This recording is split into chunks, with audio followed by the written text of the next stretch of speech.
Welcome to the Everyday Embodiment Summit, where we are going to cover the breadth of what it means to be embodied. And our intention for this entire event is to really experience what it feels like to connect to our body wisdom, and then how do we access that in our everyday lives.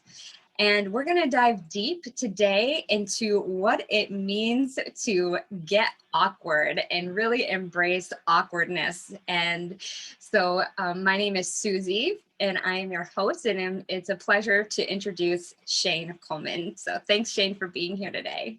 Yes, my pleasure. Yeah. Shane, if you don't know Shane, she goes by Enchantress Shane, which is just so beautiful. And she is a spiritual teacher, a behaviorist, community leader, and educator. And she guides both men and women to overcome their awkwardness and insecurities so that they can live out their big dreams and feel practically empowered so that life feels easy. Yes. I love it. Me Something too. that is so much room for embracing the awkward. So let's talk about it. Let's get awkward. Yeah, it's so fun to even talk about awkward and be smiling, but it comes from a very painful, very, insecure, isolating, physically painful place where as an adult, I couldn't get in and out of conversations. I felt like drained and exhausted anytime I had a social event. And and then one day I was like telling this to a friend and she said, "Oh, you're awkward." And I was like, "Oh," like I took that word in, like, oh, I clung to it. And anytime I felt that, it gave me a bridge to be like, oh, that's human. I'm not just like totally ostracized and like the only one. Like everyone's awkward, awkward, awkward. And I started noticing it in different places, and it became a place where I can rest. And it's not true for most people. And we have been taught as a society, like, push that away, talk more, drink more, do something else, like just like ignore that stuff. It's childish. Mm-hmm. Or it becomes really debilitating. Yeah. Yeah. And maybe not so obviously, but feeling like, the impact, like that awkward hangover, Mm. Oh, like how that can impact, yeah, how we, afterwards, after those interactions, then all the self-talk of like, oh my gosh, what was that? I don't know. yeah. It's Yeah. exhausting. It's Yeah. exhausting. And I love that you brought that in because I think there's different parts of it. It's like the awkward fear that happens before an interaction, Mm-hmm. and then the presence of it when it's being slightly managed or heavily managed when you're in regular conversation. Mm-hmm. And instead of being with the person that I'd be talking to, I'd be like, do they smell me? Am I looking weird? What's my face doing? What's my, like, thinking about people behind me? Like, just having all these worried, insecure voices going on, Mm-hmm. and still being like, hi, how are you? And faking it. And it would take away from that. And then afterwards being like, oh man. And then the body catches up with it. And it's like, that was exhausting. I'm never going to leave the house again, or I'm never going to go on a date again, or I'm never going to do Zoom again, because it was such a traumatic experience of all the different parts. Mm-hmm. Yeah. Or like what came to me when you were saying that is like, I know that I've had those situations where then I walk away and I feel like, shit, I missed out. Like Yes. I was spending so much energy feeling all these things, and like you said, paying attention to all these other things around me outside of me, that then after I leave that situation, I feel like, oh, kind of like I missed out. And then that's that other layer of emotion that like gets just compounded.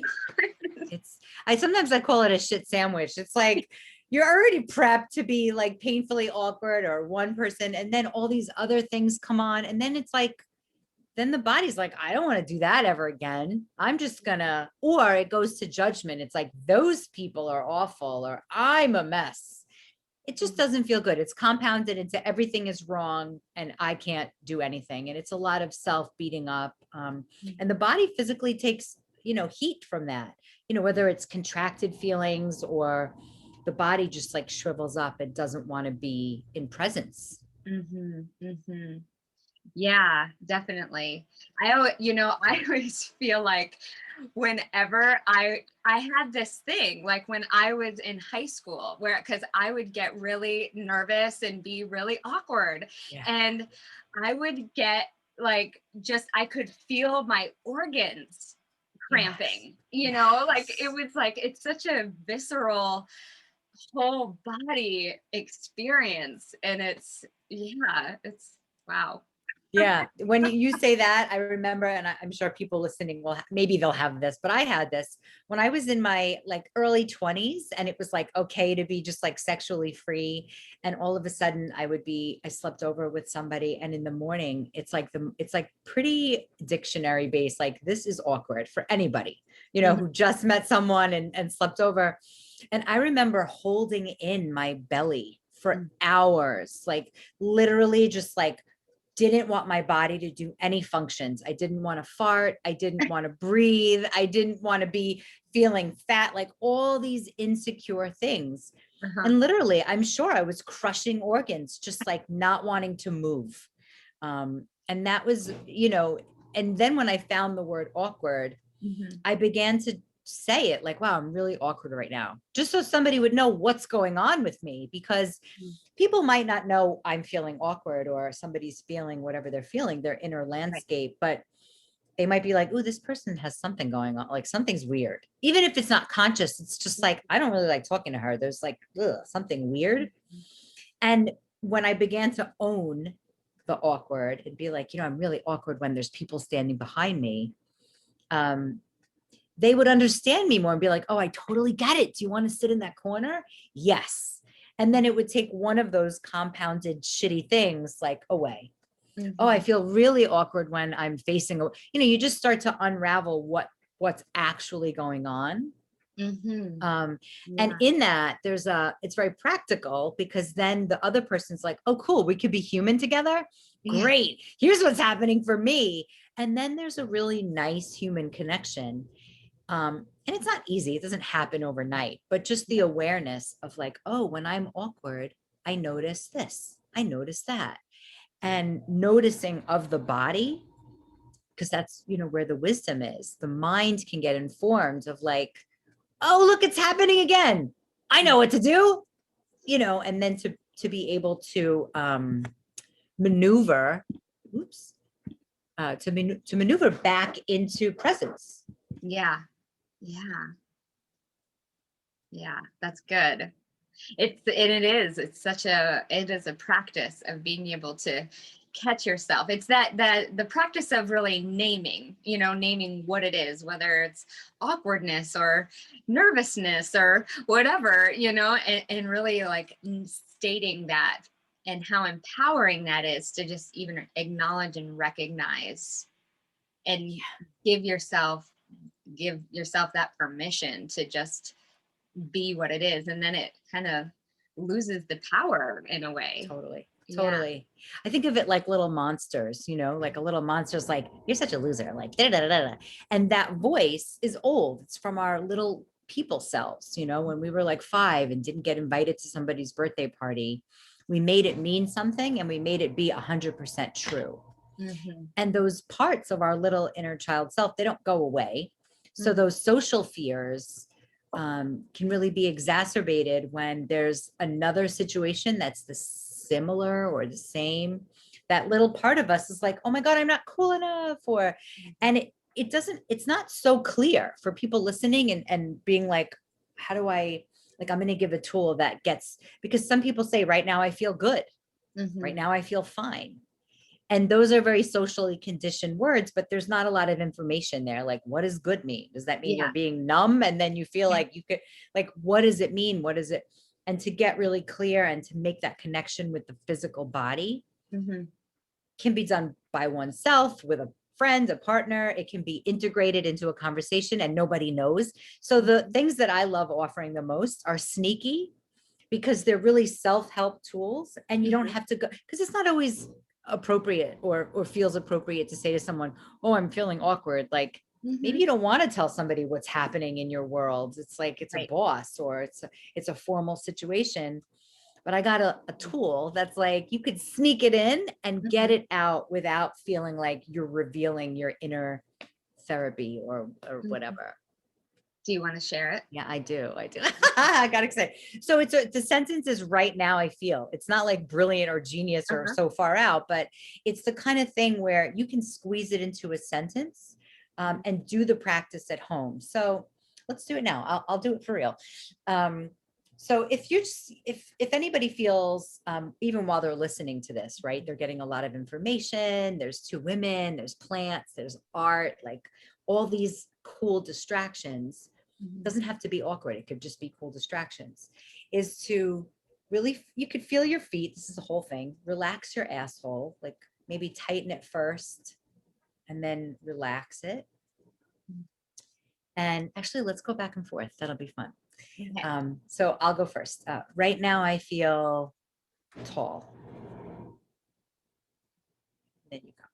Right now, I feel a lot of tension in my scalp. Right now, I feel still, like a statue. Right now, I feel like my heart is racing. Right now, I feel my cold feet. Right now, I feel my pants making my legs itchy. Right now, I feel my teeth are different. Right now, my skin feels tingly. Great. And I'll just close that. It's it's the kind of thing, and I love that we did it naturally, like we stayed in eye contact. Uh-huh. Um, and it's when you're doing it with someone, there's a another awareness, right? There's like your world, my world, and then this joined world. Which is a really like I feel really connected to you right now. Yeah. It's really nice. Hmm. Um, and just noticing and sharing that out loud. I mean, I play this game on dates. Like it's just, it's kind of something to really level the playing field of like, hey, I'm human, you're human. Hmm.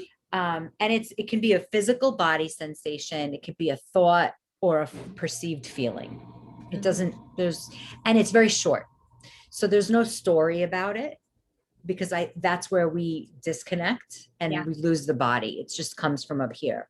Hmm. And so I can say my feet are cold versus like, oh, I have these new slippers. I'm not wearing any socks and like, Right. and go off into Yeah. this tangent, which is why this tool is also like a rescue when someone is completely overwhelmed or anxious. Like I wrote a book on anxiety Hmm. because it's such a debilitating thing. And, when we're recording this, the world's in trauma, basically. And so, how do we get back to our center, to ourselves when people are just the news, people, everyone's flinging their shit around, and you're like, ah.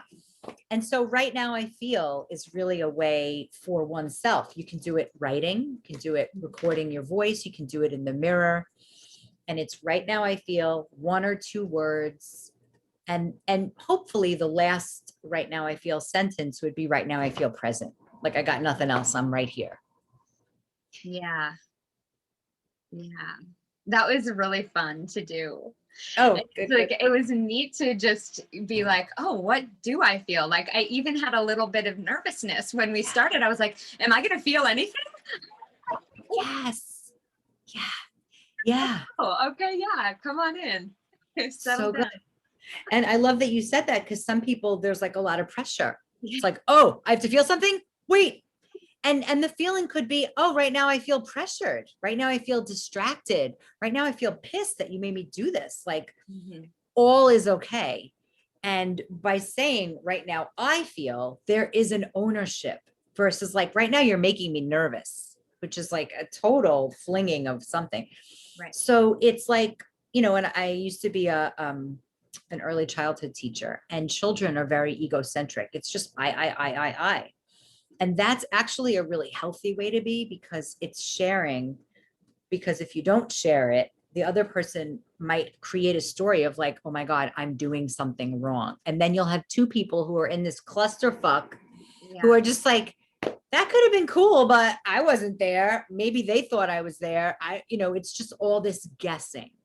Mhm. And the right now I feel is just a great practice. And if you're with someone that is, let's say, a mother-in-law, someone you're not comfortable with, Mhm. and there's like an awkward silence and just like sitting there, but there's a big heavy topic, you can be like, wow, right now I feel hungry, or right now I feel awkward. And it's a bridge to connection, even in the most painful spot, because it's just an admission of where someone is. I was Mhm. working with a couple and they were both just like fidgeting and I was like, right now I feel like, what are you guys? And one woman was like, right now I feel really sad. And he expected her to be angry. And he's like, really? So it's really, you're just talking yourself out loud. And most of the time, the other person has compassion or interest or curiosity. And it's a way to use the mind and the body at the same time. Mhm. Wow, that is just so, I love hearing that. And it makes me think of, my husband and I, for example. It's like it took a long time for us to get to a point where it was like, okay, I can't expect you to know how I feel, and I can't expect you to know what I need. Like, I have to claim that. I have to communicate that. And so it is that this practice is like, oh yeah, it really is a way to come back into really owning our whatever, Yeah. everything, Yeah. how we feel, what we need, and come at that place from I is like, it's something that is, I hear, I've had that personal practice for a really long time, using I statements, and have been very intentionally practicing that for over 15 years. And it's like, and it's still surprises me to when I hear like, oh, you know how you do that, and you know how you Yes. do that. And it's like, wow, like, how does that that little thing can, that little detail of how we're relating Yeah. changes Everything. everything. Everything. And, you said something that really made me realize it's not, I'd like to back it up to the earliest point where Mhm. it's not always easy to say right now I feel and admit the thing. And Mhm. so as a little asterisk, I want to give people like the idea to say, what I'm about to say isn't easy, because that will attract anyone's attention. It's like, oh shit, okay. And then it's a simple thing. It's like, right now I feel afraid. Or Mhm. right now I feel, it doesn't have to be a word. It could be a Right. noise. Or right now I feel, and tears can come. But it's a way of saying, hey, I'm inviting you into my world. So it seems generous Mhm. versus anything else. It's like I'm sharing something that's really big for me right now. Mhm. Um, and it becomes like any other muscle. If you use it a little bit, practice it with the dude that doesn't matter, practice it with the woman that's delivering mail. Right now, I feel grateful. That's a Mhm. really easy one to throw around and start to bring right now, I feel, into the vernacular. You can do it with kids, you can do it with family, like just start to use it as much as you can. And then it becomes second nature. And people who, especially, if someone's in a trauma state, which anxiety could bring on, or awkwardness, it'll become second nature. It's like, whoa, I just rescued myself. Yeah. And I bet that starts to feel really good to have that tool Yes, accessible. totally, totally. Yeah. Yeah. Wow. Yeah. Yeah. Well, it's funny because I brought up the noises and I kind of wanted to give that a space too, is, and I mentioned the inner child, Mhm. when our inner child is I say triggered, but I really mean that in a traumatic state where there's like no reach for words, or it's just really hard to, sometimes when we're in our bodies so fully, we can't access the words. Mhm. And that's not a bad thing. And we don't want to scare the body into going like, just stay here. It's safer. We can logic everything. Right. Is, to really get into, this is something I would recommend doing alone, is Okay. really just to start, is when you're, let's say, escape to the bathroom, or in a towel, is just to like make a sound and make a movement.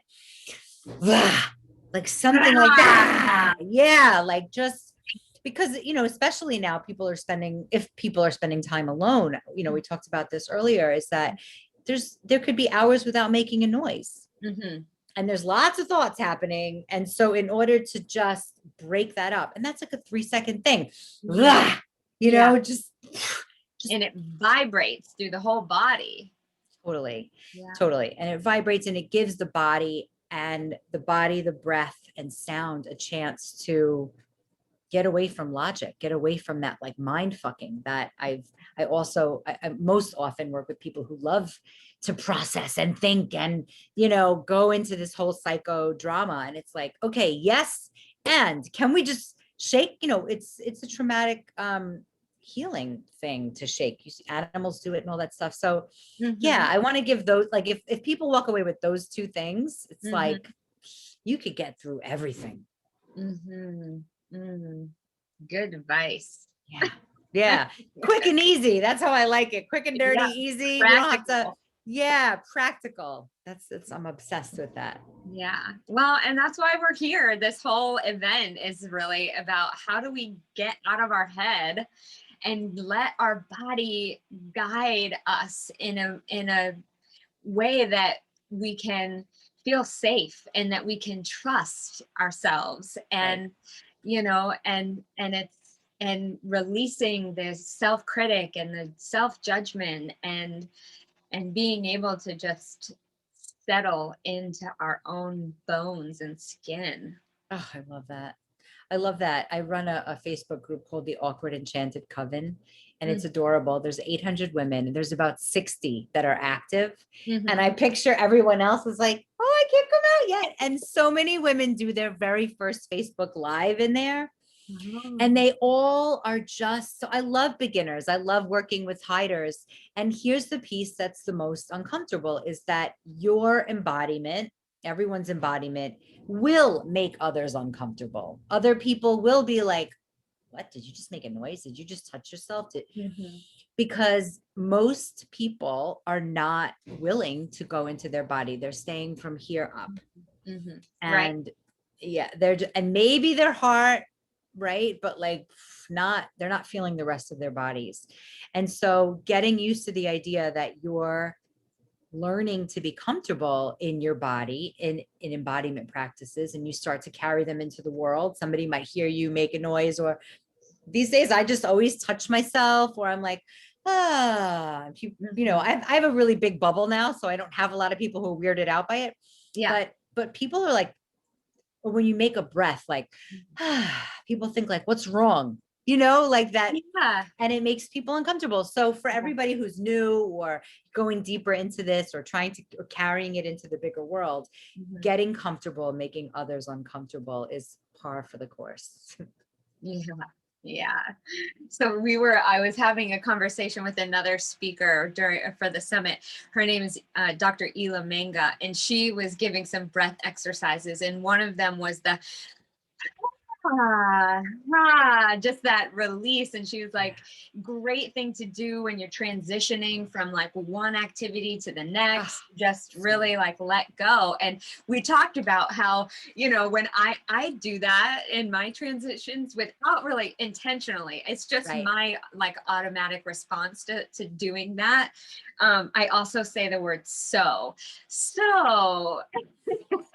But every time I do that, my husband's always like, are you okay? Is everything okay? And it is like what we're conditioned, how we're conditioned to respond to things. And, it always makes me too think about when we travel, like I always think about this. We, obviously we haven't been doing a lot of traveling in the last year, but like to think about traveling across the globe or traveling even across the country and how cramped and like we're carrying on the bags, and it's like how our body, like I know that my body gets like just uncomfortable when I'm traveling, and yet no one in an airport is doing anything that like shows, like I barely ever see, I don't know if I've really ever seen anyone really like doing yoga or moving or like stretching or, it's like, that feeling of like awkwardness of how we're like how to be in that space, how I'm going to be in my body in these public places because of the perception of what I'm doing when what I would be doing is taking care of my body, you Amazing. know? Yeah. What I think of is people wait, wait, wait, and then they explode, right? And then there's like some drama in the airport.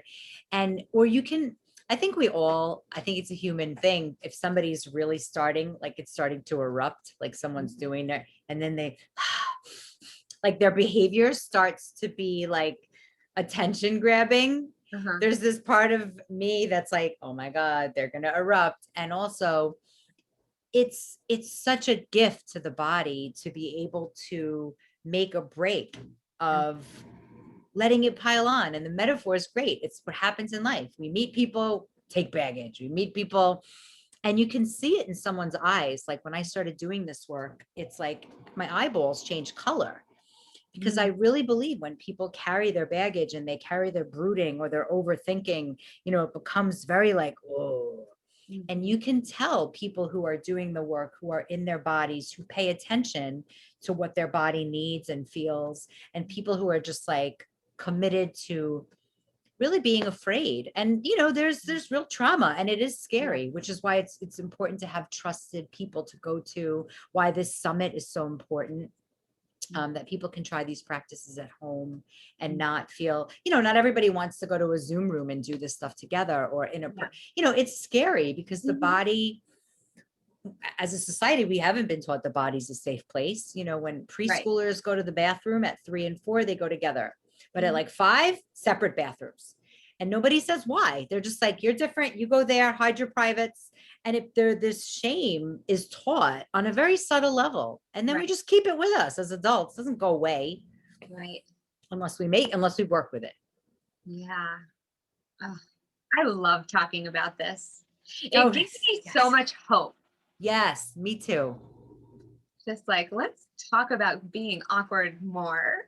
I know. And there's so many edges of it, like with sexuality, which is so awkward. Oh my God. Uh, But people have seen porn, and it's very, like, oh, it's very posturing. And yeah. that gets in our system. Or even if you never saw porn, but you saw Playboy or Barbie, like Yeah. she walks on her tippy toes. There's Yeah. all this subtle messaging of like, nobody's awkward. But so that's why the leaders who are here watching the summit, if they take it and be that weird one, you might inspire someone. Yeah. Somebody might be like, what are you doing? It looks, there will be somebody, or the first person who's like, that's weird, will be like, okay, tell me what you're doing. Because people gravitate to ease. They want that. The whole Yeah. world is like, like Craving craving. permission. Yes, yes. And it's really needed. So it's being in the most of service to take care of yourself these days in public where people can see it. And Zoom is public to me. So yeah. Right. Oh, good. So, all right. So I think, we covered a lot about awkwardness. Yes. I feel Yes. like I'm curious if there's anything else that is kind of bubbling up that you're feeling like you want to talk about around embodiment and body wisdom and how we access that every day. Yeah, I love that question. I love gibberish as a way to get started in the morning, even before any meditation or any movement. Because of the fact that there's so much like, how do I do this right? 30 minutes yoga, da, da, da, da, and my brain automatically goes to like, okay, 10 push-ups, this, that, and that doesn't feel, then I feel like I have to do something right. Yeah. But getting into the practice, and it doesn't, I love gibberish, just like, but that's not easy for everybody. So just what you were just doing is like, stretching the face and just really allowing, we sleep in certain ways. Yeah. And Yeah. just like,